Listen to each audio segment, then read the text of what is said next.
like Jumia that have been maximizing on the power of the internet in that regard. COVID-19 restrictions have caused a lot of havoc. We also do know that there is a clampdown on Facebook that has continued, blockade on Facebook, meaning you cannot verifiably advertise for your businesses in that regard. As of July this very year, they instituted another set of taxes that included a 12% levy on your internet and airtime. So that could have gone a long way in dampening the resolve of these small and medium-sized enterprises that would have wanted to maximize on the power of the internet to continue with their businesses. We are getting word that if we do not extend this curfew up to 11 p.m., many businesses, restaurants, even the border riders are going to just shut down and just run out of business. Many companies are just going to run out. I have the CEO of Jumia, yes, the greatest, the leading e-commerce platform in Africa. He's with me right here in studio and online via Zoom, and we shall be interacting with the co-founder and director of SafeBorder, that is none other than Ricky Rapper Thompson. All right, very good morning, Mr. Ron Kawamata, and to you, Ricky Rapper Thompson. Thank you for joining us. Thank you for having us. All right, let's kick off with the easiest question. Yes. What is the E-Trade Association? Well, the E-Trade Association is a group of companies that use the power of the internet to create jobs, to bring investment in the country. Now, these are some of the most innovative companies in Uganda. Jumia, for example, we have SafeBorder, we have Chikubu Online, tens and tens of companies that rely on the internet, rely on technology to make the lives of Ugandan buyers, the lives of Ugandan sellers, connects buyers and sellers, creates a community of companies, of businesses who are using internet to transact. And obviously, we came together in this period. This organization of E-Trade started last year at the onset of COVID. Number one was to keep our people safe. And obviously, to work with government to make sure we can create an environment that E-Trade or companies that are selling online can continue to contribute to the safety of Ugandans in COVID-19, that can allow to bring in people who were never online before to be online and be able to grow their businesses. So we're here as part of a solution. And obviously, these are difficult times for the e-sector, difficult time for everybody. I see. And so the E-Trade has been part of the solution, and we continue to be part of the solution together with the government in these times. Who are the members of this E-Trade Association? So it has tens of members, of course, Jumia and SafeBorder, we have Chikubu Online, we have Uber, we have Glovo, we have everybody who is a huge conglomerate. It's a huge conglomerate indeed, yeah. So what role has the E-Trade Association played in helping overcome the challenges that came about as a result of the COVID-19 pandemic? We were at the forefront of this. Number one, during all the lockdowns, we were the last line of defense. We are the guys who were delivering when people were staying home. We're the guys who kept moving cross country and cross district when nobody could move. We're the guys who were having our drivers keep the restaurants open by delivering their food to customers. We donated hundreds of thousands of PPE masks to the government. We provided our logistics networks to the governments to move PPE, to move donated items. We were on the working committee of the government on the task force to make sure that we can help them design how do you keep the border open, how do you do the long haul, how do you do the last mile delivery for all items that are needed to come into Uganda from the Malaba border, from Katuna border. So we've been at the forefront of fighting this disease. Our guys have the biggest widespread, so we've used our channels to educate the market and educate the customers how to stay safe. Our platforms offer COVID tests. So on Jumia today, you can go and get a COVID test to your home, done and delivered back within 12 hours. So we've been part of the solution. And indeed, I've been able to maximize on your services during this COVID-19 pandemic. I couldn't move left, right, and center. So during that heinous period, I was able to actually get some kind of assistance from the Jumia network. You've been doing some great work. Thank you so much. All right. Let's also bring in Ricky Rapper Thompson, the co-founder and CEO or director of SafeBorder. Ricky, a very good morning and thank you for joining us, sir. Good morning, and thank you for hosting me this morning as well. I'm happy to be here and have to talk about the issues that affect us. You see, when our viewers hear about corona pandemic, affecting the country, they are now wondering how is corona the pandemic affecting SafeBorder? You largely do not use the internet, they might think, but then they should know that I need a phone, I need internet to actually hail a SafeBorder guy from point X to come and meet me somewhere. So largely, How have you been able to pull through this COVID-19 pandemic, and also how are you helping government to help us fight in campaigns like Tugobe Corona? Thank you so much. I think for us it's been a very difficult moment, especially for those who are in the border industry, and for any other person who uses borders to be able to commute and also do business. Please note that the borders have literally been in lockdown since March 2020, and we haven't literally gotten out of lockdown. This has affected the economy really, really bad. And it has brought a very difficult situation, because remember at the very beginning, when there was the first phase of lockdown, government extended support to certain groups of people, and this has been in different phases. You remember the phase of the Kaunga, and then you remember the phase of mobile money, but all this has never reached the border community, and especially the safe borders. So it's been a very difficult moment that we have gone through. Of course, we have had to adjust on our planning and reduce on our expenses where possible. But I tell you, the reality is it's been a very difficult situation that many businesses, and most difficultly the members of our community. For the viewers out there, border industry has grown to become the second biggest employer of mostly us, the young people, after agriculture. And this accounts for over 2 million jobs that the young people continue to enjoy. And because we have not been working full-time, our income has greatly dropped. I'm talking about a drop of, I think, 50% or even more in different scenarios. At the time when we were working up to 2 p.m., income was like at 30%. Today, as I speak, it's around 50-60%, but still, you still have the issues of the landlord. You still have the issues of kids at home. You still have the issues of our elders that we have to take care of. And I think what exactly everyone is asking for is an opportunity to be able to get back to work. And also the director of Safe Border. We are still engaging you. To add to that. All right, go ahead. The impact of these things. Last year, before COVID, we had about 25,000 sellers, Ugandan sellers, on the Jumia Mall platform. Before COVID. Before lockdown. With the onset of the curfews, we have now 17,000. So we've lost about 7,000 vendors who are not able to sell online because they've totally shut down their businesses. And you anticipate to lose more with the continued shutdown on Facebook and other restrictions? Today, at the start of this year, we had 410 restaurants who were selling on Jumia food. Today, we've lost about 92 of those, totally shut down. If you walk down on Kampala Road, go to Chikubo, go to Kampala areas, many shops are closing. Restaurants are closing, and this month alone, we've lost 38 restaurants on Jumia Food, totally closed, out of business. There's no way we can survive in this economy without that 6 to 11 p.m. business period. Indeed. In many of those vendors, even on Jumia today, that equals to about 65% of our business. You know very well that most restaurants make money at dinner time, not at lunchtime. Indeed. And so we are facing a crisis. Many Ugandans have seen AfriCell leave the market, ShopRite leave the market, they've seen Game leave the market. The reality is that if nothing changes in the next 2 months, we will see more companies shutting down, because we're seeing that on Jumia, we're seeing that on Safe Border, we're seeing that on E-Trade Association, because those companies like Jumia, we represent tens of thousands of vendors. And so we have a fast raw view of what's really happening. And so we're asking the government, we're asking Ugandans to please give us opportunity to work. Let's pitch the proposal to them, Ron Koamara, by explaining to them how the 6 to 11 p.m. period or extension of the curfew might actually go a long way in helping these businesses stay afloat. Well, absolutely. Again, you know, so we're asking, obviously, we understand that the government is trying to control the virus rate.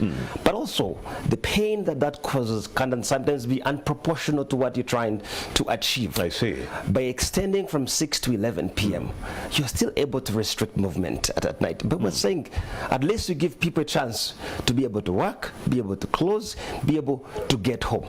At the moment, it's not possible. We're stifled, businesses are shutting down, and it's not proportional to the impact. And for me, that's a crisis.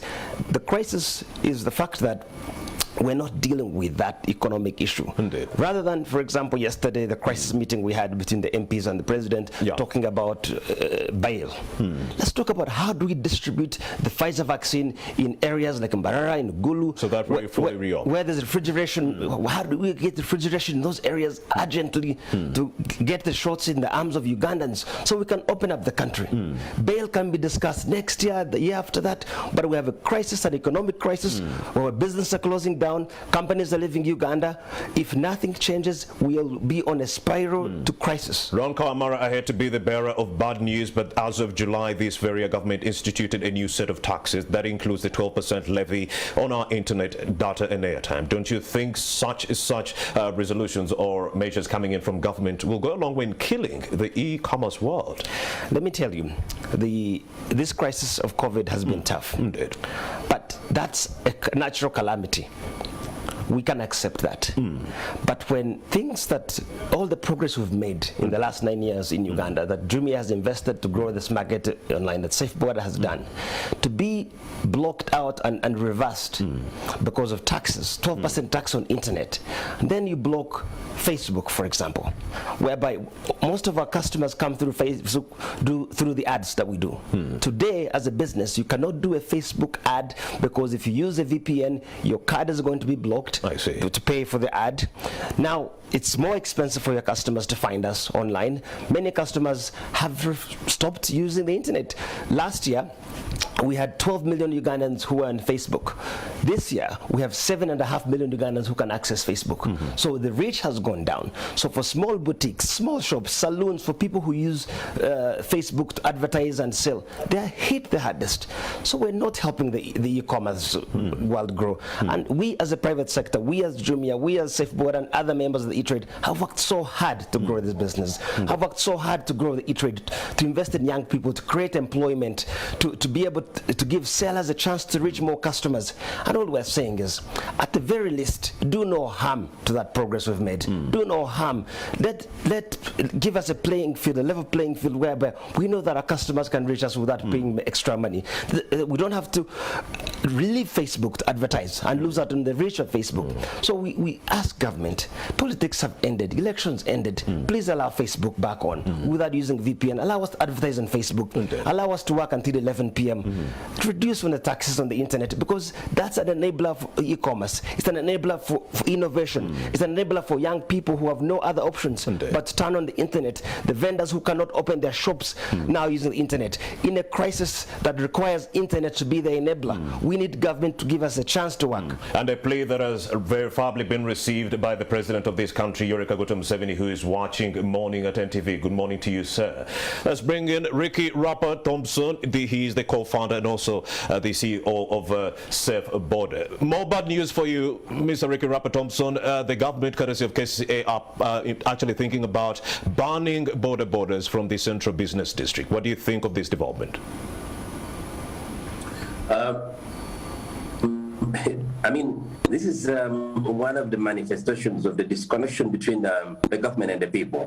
We are talking about a very difficult financial situation that we are going through, a difficult economic situation that many people are going through. And this cuts across. As Ron was saying, I think also for the viewers out there, we had cloud restaurants that were located in 3 different locations. One was in Old Kampala, one was in Kamucha, and one was in industrial area. These cloud restaurants were providing employment to over 100 Ugandans, but we had to close them completely because we couldn't maintain this. A lot of small businesses that work in downtown uses the power of borders to be able to deliver, to be able to send their goods to people. They definitely, as Ron was saying, they use the power of Facebook to be able to meet their customers. And one of the things that really we need to be aware of is that many people are now saying, and we have all agreed, that Facebook has become a global village. It's really where, it's not just where people want to talk about everything are there. No, it's a place where customers or businesses meet their customers. And I think for us, it's a very important part of our business. And it's sad because you don't really see a clear justification, a clear economic justification for closing it down. You just see a clear political reason for closing it down. And I think we need to try and see how we can blend politics and economics, because I think if we overly speak politics and don't speak about economics, this is going to be bad. And I will explain it in this way. that one of the things that are happening right now is that most of the companies that are growing up in Uganda does require investment. And locally, this is one thing I've said in many situations, that we have investors here. They have the money, but they only have the money, and most of them would want to invest in apartments, in cows and other things. Very few people understand and would want to invest in technology. If I ask you to name for me 10 investors who have invested in technology from Uganda, you will not find. The richest people in Uganda or the richest group of people in Uganda have not embraced and are not willing to invest in technology. We don't want to blame them for that. Now, what does that have to mean? It has to mean that most of the tech companies, the innovative companies that are growing up, will have to source investment from outside Uganda. Closing out Facebook sets a bad reputation, and it puts our future at risk, especially for most of us who are in tech and have to attract money from other parts of the world to be able to grow a business in Uganda that directly contributes to the economy of this country, creates jobs, pay tax and all these things. If you look at how much a lot of these companies make in terms of pay and all these things and VAT, it's a lot of money that I really would want to understand that the government appreciates that. So it's not fair. It's not a good move. Indeed. It is shameful for us to still be for Facebook to still be locked up to today. Now, coming back to the CBD, Central Business District, I don't know who thinks and who advises our leaders at a certain point. The real issue, and this is what I've been saying many times, that one of the things that has happened is that no one called borders and told them, you know what, there's a space here that you have to fill. No, it's the economic situation. You have a lot of young people who are graduates, educated from different parts of the world, different parts of Uganda.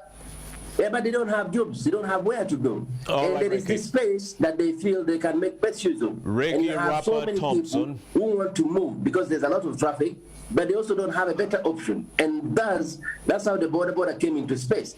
Border was not called by someone. Now, the situation downtown, if you really say you're going to take away borders from the CBD, which is very discriminative, it's not fair. Because when you look at the entire Kampala, a lot of businesses in town, you know, people sell clothes, people sell food, people sell all these items. All right, thank you very much, Ricky Rapper Thompson, for that humble submission. He is the co-founder and director of Safe Border. Well, too many challenges that are hampering their ability to continue with work. But how largely has companies like Safe Border and also Jumia been able to circumvent these challenges to continue, you know, attracting investment in this country under these conditions? Well, we've been very innovative, and Uganda is now a hub for innovation because of companies like Safe Border and Jumia and others. We've taken this technology to other countries, but we're in a crisis. We're hurting. If this continues, the e-trade, the e-commerce landscape in Uganda is going to die. So we can't hang on any longer. I see. So we're at the crisis point. So yes, we've worked so hard to stay open, to keep employees. Our association employs more than 200,000 Ugandans. You know, we work with almost 80,000 vendors. That's a big part of the economy. We can't kill it absolutely because of Facebook, internet, and curfew at 7 p.m. And for our deliveries, curfew is at 6 p.m. motorcycle deliveries. So we are in a crisis. We're hurting, and so we ask all the Ugandans, we ask our leaders and the politicians to please save the e-commerce sector. Indeed. By extending the curfew to 11 p.m., removing the clampdown on Facebook, and ensuring that the e-commerce world actually thrives. All right, that's it for this edition or conversation on how the e-commerce world was actually battered by COVID-19 and what resolutions could be employed to actually arrest the situation. The CEO, Ron Kamara, thank you very much. From Jumia, thank you very much. And also Ricky Rapper Thompson, the Safe Border co-founder and director, thank you very much for your time. The president has heard all your concerns. You're still watching Morning at NTV. I have Henry Kalule. He is the board chairperson, Interreligious Council Uganda, and also Mr. Frank Bavuma. He is the executive director at Synergy Elderly Care, with whom we are going to have a conversation on International Day for the Elderly that is coming through on October 1st. We'll be right back.